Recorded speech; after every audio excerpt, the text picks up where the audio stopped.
Ella et Frank sortirent de la salle de mariage main dans la main. Les gens applaudissaient et dansaient derrière eux. Frank se pencha vers elle et murmura « Suis-moi, je veux te montrer quelque chose ». Il l'emmena jusqu'au parking. Devant eux se trouvait une voiture de luxe noire ornée d'un ruban doré à l'avant. « Elle est à toi », dit-il en souriant. Ella se tourna vers lui et l'enlaça fort. C'était le plus beau cadeau qu'elle ait jamais reçu. Un mois plus tard, Ella s'habilla pour aller travailler. Elle monta dans la même voiture, tourna la clé et s'engagea sur l'autoroute. À mi-chemin, la voiture s'arrêta soudainement. Pas un bruit, pas un avertissement. Elle s'arrêta, tout simplement. Ella fronça les sourcils, essaya à nouveau. Rien. Elle ouvrit la portière, sortit prudemment et se tint sur le bord de la route pour appeler un mécanicien. Monsieur Wall était dans son atelier, en train de déjeuner, lorsqu'un appel arriva. Il soupira doucement, s'essuya les mains et décrocha. « Bonjour, monsieur. Ma voiture vient de s'arrêter sur la route. Je ne sais pas ce qui s'est passé. Elle ne redémarre pas. »« D'accord, madame, j'arrive, » répondit-il. Il monta dans sa camionnette et partit à sa rencontre. Une demi-heure plus tard, il arriva. Ella s'écarta tandis qu'il s'installait au volant. Il tourna la clé une fois. La voiture démarra immédiatement. Ella cligna des yeux. « Ah, ça marche !» Monsieur Wall sortit et referma la portière. « Madame, il n'y a rien de défectueux avec cette voiture. Vous pouvez conduire. »« Monsieur Wall, mais j'ai tout essayé. J'ai appuyé sur tout, » dit-elle doucement. Il haussa légèrement les épaules. Elle le paya et remonta dans la voiture. En redémarrant, son cœur était troublé. Quelques matins plus tard, Frank était dans la salle de bain, se préparant pour le travail. « Ella, s'il te plaît, prépare le dossier pour moi. Pose-le sur le lit, je dois partir tôt. »« D'accord, » répondit-elle. Elle posa le dossier soigneusement sur le lit et alla dans la cuisine. Quelques minutes plus tard, Frank sortit et regarda autour de lui. « Ella, où est le dossier ?»« Bébé, il est sur le lit, » répondit-elle en entrant dans la chambre, mais le dossier n'y était pas. Ils fouillèrent la pièce. « Rien. Chérie, je l'ai laissé ici. Je l'ai posé sur le lit, comme tu me l'as demandé. » Frank alla au frigo pour prendre de l'eau. Il ouvrit la porte et le dossier était là. Il le prit lentement. « Ella, tu l'as mise ici. »« Non, chérie, je ne suis même pas passé près du frigo. » Frank ne dit rien de plus. Il hocha simplement la tête et se détourna. Ella resta immobile. Elle se souvenait clairement l'avoir posé sur le lit. Alors, comment s'était-il retrouvé dans le frigo? Quelques mois plus tard, Ella manqua ses règles. Elle remarqua aussi que son corps semblait différent. Frank l'emmena à l'hôpital pour un contrôle. Après les tests, le médecin les regarda en souriant. « Félicitations, vous attendez un bébé ?» Ella porta la main à sa poitrine, surprise. Frank, à ses côtés, resta sans voix un instant, puis se pencha et lui prit la main. Ils sourirent tous les deux. C'était comme l'ouverture d'un nouveau chapitre. Pour célébrer, ils allèrent dans un restaurant de luxe discret. Ils rirent, commandèrent quelques plats, légers, et prirent des photos avec le téléphone de Frank. Le lendemain matin, Frank lui apporta le petit déjeuner au lit. « Chérie, tu as besoin de force maintenant. »« Mange quelque chose, » dit-il. Elle sourit et prit la cuillère, avalant quelques cuillerées de céréales et une bouchée d'œufs. Mais quelques minutes plus tard, Ella se redressa, posa une main sur sa poitrine et se précipita dans la salle de bain pour tout vomir. « Chérie, je ne pense pas pouvoir manger ça. Mon estomac ne le supporte pas. »« D'accord, pas de problème. Et c'est juste le jus. » Elle prit une gorgée de jus d'orange, mais repoussa le verre. « Tu sais quoi? Je vais juste me reposer un peu. Je ne veux pas du jus. » Frank l'aida à retourner au lit et remonta la couverture sur elle. Quelques heures plus tard, Ella se redressa dans le lit. Dehors, le jardinier taillait les fleurs et tondait la pelouse. Elle entendit le bruit de la tondeuse. Puis l'odeur lui parvint. Quelque chose s'éveilla en elle. L'odeur était douce, fraîche, attirante. Elle sortit du lit et marcha jusqu'au jardin. Le jardinier s'était déplacé dans une autre partie de la propriété. Elle regarda autour d'elle, s'agenouilla près de la haie, ramassa une poignée d'herbe et la porta à son nez. Elle la sentit, puis en prit une bouchée. C'était bon, frais, croquant, doux. Elle se pencha davantage et mangea encore. Elle se cacha derrière le mur et continua à manger. Pour elle, c'était comme manger une salade fraîche.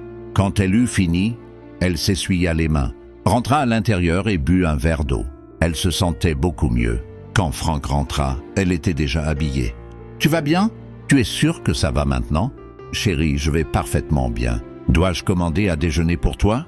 Pas besoin, je vais bien. À plus tard. Elle prit son sac et partit au travail. Quelques jours plus tard, il se préparait pour un événement en soirée. En enfilant ses chaussures, Frank remarqua ses pieds. « Et là, tes pieds sont gonflés. Peut-être que tu devrais te reposer, dit-il. Ella leva lentement les yeux vers lui. « Oh, donc maintenant je suis grosse. »« Quoi? Je n'ai pas dit que tu étais grosse. J'ai juste dit que tes pieds semblaient gonflés. Chérie, c'est la même chose. Tu me traites de grosse parce que je suis enceinte. Quel genre de mari es-tu? » Sa voix montait. Frank recula confus. Ils se disputèrent. Ella se leva et jeta la chaussure de côté. « Vas-y sans moi. Peut-être que tu trouveras une de ces mères élancées à l'événement, » dit-elle. Cette nuit-là, quand Ella vint se coucher, Frank remarqua une odeur désagréable. « Ella, as-tu pris une douche ?» demanda-t-il. « Oui, pourquoi tu demandes ?»« Parce que tu ne sens pas bon. » Elle le fixa, incrédule. Une autre dispute éclata. Frank prit son oreiller et quitta la chambre. Ils dormirent dans des pièces séparées cette nuit-là. Le lendemain matin, Frank appela le médecin. Il expliqua tout. Les sautes d'humeur, les disputes, les changements soudains. Le docteur Taimotot écouta calmement. « Monsieur Frank, ne vous inquiétez pas. Ce sont juste les hormones. Ça se stabilisera avec le temps. » Frank raccrocha et s'assit au bord du lit. Il ne savait pas quoi penser. Ella n'avait jamais agi ainsi auparavant. Le lendemain matin, avant de partir au travail, Ella prépara discrètement un petit sac en papier rempli d'herbes fraîches du jardin. Elle s'était réveillée en ayant envie à nouveau. À midi, Ella était dans son bureau, travaillant sur des dossiers. Elle plongea la main dans son sac et en sortit le sac en papier. Elle regarda autour d'elle. Personne ne regardait. Elle prit l'herbe et commença à la mâcher lentement, mais l'herbe s'épuisa trop vite. Elle ouvrit le sac vide et le pressa contre son visage, sentant le papier. Son estomac se retourna. Les envies s'intensifièrent. Elle se leva, prit son sac et se précipita vers le parking. En arrivant chez elle, Ella ne prit pas la peine de se changer. Elle sortit de la voiture, alla directement au jardin et regarda autour d'elle. Des coupures d'herbe avaient été entassées dans un coin par le jardinier. Elle s'agenouilla, en ramassa une poignée et rentra précipitamment. Elle la vida sur une assiette en céramique blanche, ouvrit le placard de la cuisine, prit une bouteille d'huile de palme et en versa dessus. Puis elle s'assit et commença à manger. Elle n'entendit pas le bruit de la grille. Frank entra et s'arrêta à l'entrée du salon.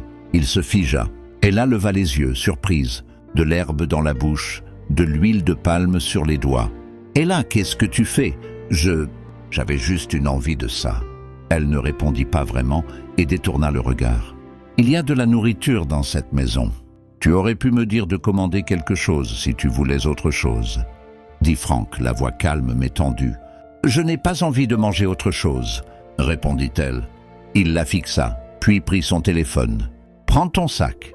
On va à l'hôpital maintenant. » À l'hôpital, le docteur Timothy effectua quelques tests rapides et posa quelques questions. « Monsieur Frank, il existe une condition rare appelée pica. Quand les femmes enceintes commencent à avoir des envies de choses qui ne sont pas de la nourriture, c'est étrange, mais ça arrive parfois. Ce n'est pas une réponse suffisante. Elles mangent de l'herbe avec de l'huile de palme.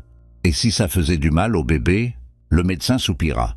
« Monsieur Frank, nous continuerons à surveiller. Assurez-vous simplement qu'elle mange les bonnes choses. » Frank ne dit rien de plus. Sur le chemin du retour, personne ne parla.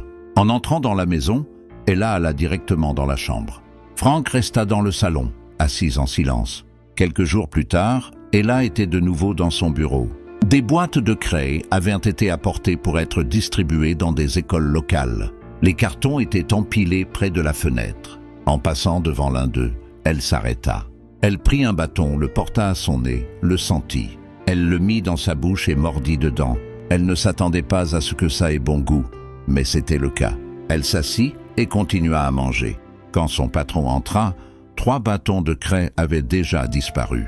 Il resta à la porte, choqué. « Ella, vas-tu bien ?» Elle leva les yeux rapidement et s'essuya la bouche. « Je suis désolé, monsieur. Ce sont juste mes envies de grossesse. » Il la fixa un moment et sortit discrètement. Ce soir-là, Frank reçut un appel. C'était le patron d'Ella. « Monsieur Frank, surveillez votre femme. Aujourd'hui, je l'ai vu manger de la craie dans son bureau. Quelque chose ne va pas. Pas de problème, monsieur. Je vais m'en occuper. Frank le remercia et raccrocha. Il s'assit sur le canapé, fixant le sol. Et si c'était plus que médical, il ne pouvait plus la sortir. Il ne savait pas ce qu'elle pourrait manger ensuite. Un après-midi, Frank se rendit chez sa mère pour l'inviter à leur célébration familiale annuelle. Ils s'assirent ensemble dans le salon, sirotant du jus. « Alors, comment va ma belle-fille? Comment va Ella ?» Frank hésita. « Maman, elle n'est pas elle-même. »« Ah, que veux-tu dire ?»« Maman, elle mange de l'herbe avec de l'huile de palme. Elle mange de la craie. Ses sautes d'humeur sont hors de contrôle. Une minute, elle est heureuse. La minute d'après, elle crie ou pleure. Je ne sais même pas quoi faire. » Le visage de sa mère devint sérieux. Elle le regarda en silence. Frank soupira. « Non, non, maman, ne me fais pas ce regard. Je sais à quoi tu penses. » Elle marqua une pause, puis le dit. « Et si c'était Miranda ?» Frank se redressa plus vif. « Maman, non. On s'est occupé d'elle il y a des années. Tu te souviens du prophète, de la rivière, des prières? Elle est partie. Frank, écoute-moi. Ce qu'un ancien voit en restant assis, même si tu grimpes au plus haut des arbres, tu ne peux pas le voir. Maman, écoute. Je suis venu t'inviter pour la célébration familiale. Ne commence pas à déterrer de vieilles histoires. » Puis il se leva, prit ses clés et partit. Sur le chemin du retour, Frank conduisit en silence. Les mots de sa mère résonnaient dans son esprit. Miranda. Il s'en souvenait. Elle l'avait suivi dans ses rêves depuis l'enfance. Au début, elle n'était qu'une compagne de jeu, une jeune fille. Puis elle avait commencé à l'appeler son mari et le suivait partout. Mais en grandissant, les rêves devinrent plus intenses. Au lycée, Miranda devint jalouse. Elle apparaissait quand il essayait de parler à d'autres filles. À l'université, cela empira. Elle se montrait dans sa salle de cours où il lui parlait à voix haute. Les gens le regardaient. Certains pensaient qu'il perdait la tête. C'est alors que sa mère l'avait emmené voir un prophète. Ils étaient allés près d'une rivière. Les prières étaient puissantes. Une séparation spirituelle avait été déclarée et après cela, elle avait disparu. Frank n'avait pas vu Miranda depuis des années, pas une seule fois. Il croyait qu'elle était partie pour de bon. Quelques jours plus tard, la célébration familiale eut lieu chez eux. Les proches se réunirent. La maison était remplie de rires et de musique. Ella sortit en tenant une boîte cadeau de taille moyenne. « Madame, j'ai quelque chose pour vous », dit-elle en souriant à la mère et à la tante de Frank. Mais dès qu'elles ouvrirent la boîte, 2 gros rats en jaillirent. Des cris remplirent la pièce. Les gens se levèrent. Certains coururent vers la porte. Frank se figea. Il fixa Ella, incapable de parler. « Ella, qu'est-ce qui ne va pas chez toi? Qu'est-ce que c'est ?» Ella baissa les yeux, confuse. Ses mains commencèrent à trembler. « Frank, j'ai emballé le cadeau. Vraiment. Je ne sais pas comment c'est arrivé. » La voix de Frank se durcit. « Tu as mis mon dossier dans le frigo. Tu manges de l'herbe. Tu manges de la craie. Maintenant des rats. Des rats dans une boîte cadeau. Je n'ai pas fait ça.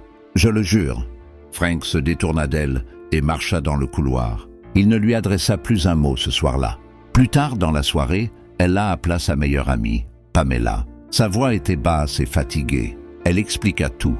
Les envies, les disputes, les rats. Pamela écouta sans l'interrompre. Puis elle parla, calme mais ferme. « Ella, je te le dis depuis longtemps. Tu as besoin de Jésus. Je t'invite à l'église. Tu dis toujours non. » Pamela, je ne pense pas que ce soit une question de Dieu.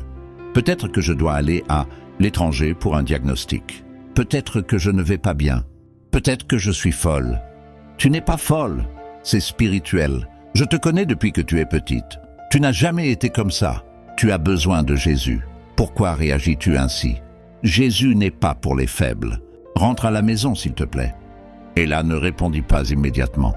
Elle s'assit par terre, son téléphone à la main. Tu sais quoi? Laisse-moi y réfléchir. Pas de problème. Réfléchis-y.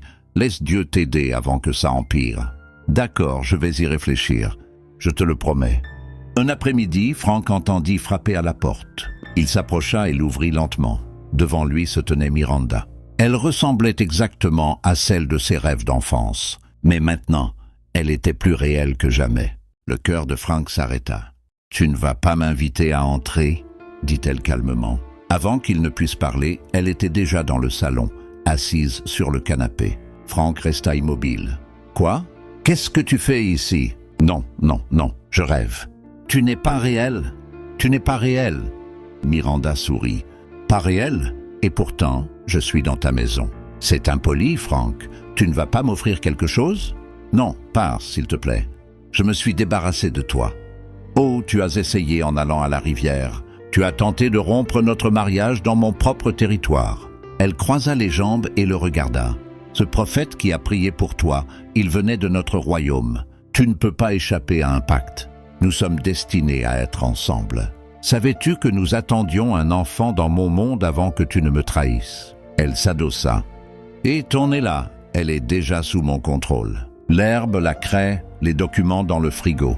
T'a-t-elle parlé de la voiture en panne ?»« C'était moi, chérie. » Franck la fixa. « Quoi? C'est toi qui as fait tout ça? »« Oui, et je vais faire bien plus. Maintenant, écoute, je te donne 24 heures. Renvoie-la, ou je détruirai tout ce que tu aimes. » Juste à ce moment, la porte s'ouvrit à nouveau. Ella entra. « Franck !» Elle s'arrêta. « Qui est-elle » Miranda se tourna calmement. « Oh, Ella, je suis une amie de Franck. Nous étions à l'université ensemble. Ne t'inquiète pas. » Franck hocha la tête. « Oui, Ella, elle est de l'université. »« D'accord. Miranda, puis-je vous offrir quelque chose ?»« Oh, pas besoin, chérie. Tu vois, j'habite près de la mer.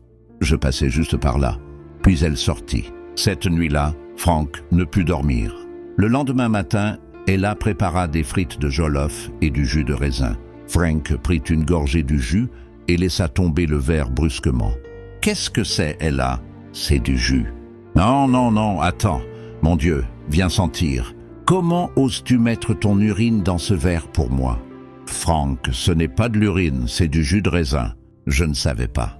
Viens sentir. » Dès qu'Ella s'approcha, elle sentit effectivement une odeur d'urine. « Tu sais quoi, Ella? Sors, sors. J'ai besoin d'espace. J'ai besoin de respirer. Pars. » Ella ne dit rien. Elle prépara son sac et alla chez Pamela. Elle pleura dans ses bras. Quelques jours plus tard, Miranda réapparut. « Franck, chérie, il est temps que je prenne ma place. »« Non, tu ne m'auras pas. Tu ne me possèdes pas. »« Oh, tu penses que je ne peux pas t'avoir? Vraiment? Et tu oses hausser le ton contre moi ?» Elle le gifla. Instantanément, l'esprit de Franck se brisa. Il commença à rire, puis à pleurer, déchira ses vêtements et courut dans la maison, parlant à personne. Les voisins se rassemblèrent et appelèrent à l'aide. Franck fut conduit à l'hôpital psychiatrique. Le lendemain matin, le téléphone d'Ella sonna. C'était la mère de Franck. Sa voix était lourde. « Ella, as-tu entendu? Franck est à l'hôpital. Il est dans un service psychiatrique. Ils disent qu'il est devenu fou. Ella, aide-moi. Je ne sais plus quoi faire. »« Maman, calmez-vous, calmez-vous. » Ella tomba à genoux. « Mon Dieu, que se passe-t-il? Que nous arrive-t-il » Pamela entra dans la pièce et la prit dans ses bras. « Ella, ce n'est pas ordinaire, c'est spirituel. Il est temps que tu arrêtes de fuir Dieu. » Ce soir-là, Ella craqua enfin. Pamela la guida dans la prière. Ella donna sa vie à Christ et s'abandonna totalement. Le lendemain matin, elles allèrent à l'église. Le sermon portait sur les conjoints spirituels. Le pasteur parla avec ferveur, expliquant comment les démons s'attachèrent par les rêves, les liens d'âme et les portes spirituelles brisées. Il encouragea l'Église à prier à minuit, à jeûner, à étudier et à se battre. Il les invita aussi à prendre des livres à l'étalage. Après le service, Ella alla au stand de livres. Elle prit pluie de prières et délivrance des maris et épouses spirituelles. Cette nuit-là, elles commencèrent les prières de minuit. Une nuit, pendant la prière, Ella eut une vision. Franck était assis au milieu des flammes, les mains enchaînées. Miranda se tenait à côté de lui, riant et criant « Il m'appartient ! Vous ne pouvez pas me le prendre !» Ella s'avança dans le rêve et brandit sa Bible. Elle cria. Il est écrit dans le psaume 2, versets 1 à 2. « Pourquoi les nations s'agitent-elles? Et les peuples forment-ils de vains complots? Les rois de la terre se dressent contre le Seigneur et son oint. Mais celui qui siège dans les cieux rira, il les tournera en dérision. » Puis elle déclara. Miranda hurla encore. « Non, il est à moi. Son corps m'appartient. » Ella éleva la voix encore plus fort. Deuxième épître aux Corinthiens, chapitre 6, versets 14 à 15. Quelle communion y a-t-il entre la lumière et les ténèbres? Quel accord entre Christ et Bélial? Ne savez-vous pas que notre corps est le temple du Saint-Esprit? Par conséquent, tu n'as aucun droit légal sur lui. Tu es une intruse. Ce corps appartient à Dieu. Puis elle proclama avec puissance: Même le captif du puissant sera enlevé, et la proie du terrible sera délivrée, car je combattrai celui qui te combat. Ésaïe 49, verset 2. Pendant qu'elle priait, du feu tomba d'en haut. Les chaînes se brisèrent. Miranda hurla alors que les flammes la consumaient. Elle disparut. Frank se leva libre. Ella se réveilla en tremblant. Ce même matin, Frank se redressa dans son lit d'hôpital. Calme, sain d'esprit et guéri. Les infirmières furent choquées. Quand Ella et Pamela arrivèrent, Frank leva les yeux et pleura. « Je suis désolé. Je suis désolé. »« Non, chérie, c'est bon. »« Non, j'aurais dû tout te dire. Je pensais l'avoir vaincu. » Ella s'assit à côté de lui. Elle lui tendit les livres de prière. « Chérie, pas besoin de pleurer. Ce n'est pas le moment de pleurer. C'est le moment de combattre ensemble. Tu sais, le diable ne prend jamais de congé.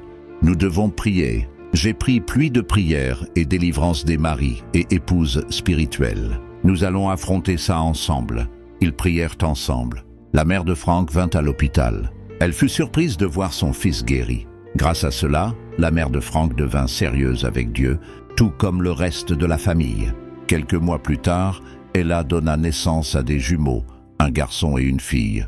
Malgré l'herbe, la craie, la honte, Dieu les restaura. Le pacte fut rompu et la famille continua à prier. Je crois que cette histoire vous a touché d'une manière ou d'une autre.